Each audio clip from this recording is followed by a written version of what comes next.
অবুঝ প্রাণীদের কার না ভালো লাগে। আসসালামু আলাইকুম।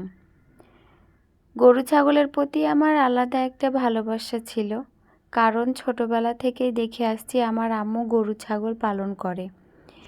গরু ছাগল দেখলেই আমার কেমন জানি একটা আলাদা ভালোবাসা চলে আসে। তো এগুলা হচ্ছে আমার মায়ের গরু। আমার মেয়েটা দেখছেন কত ভালোবাসা দিচ্ছে, আদর করছে। কিন্তু গরুটা কেন জানি আমাদের অনেক মিশে গেছিল, অনেক কাছে এসেছিল, তারপরও কিছু বলছিল না। অথচ এই গরু নাকি সবাইরে ঢিস দেয়। আসলে ভালোবাসা যেখানেই আছে সেখানেই শান্তি আছে। ওকে ভালোবেসে একটু আদর করলে ও কিছুই বলবে না, কারণ ওরাও বুঝে ভালোবাসার মর্ম। কিন্তু কিছু মানুষ সেটা বোঝে না। বোঝে না, না বোঝার ভান করে, না বুঝেও বুঝে না। যাই হোক, আপনারা ভালোবেসে আমাকে লাইক, কমেন্ট, শেয়ার করবেন।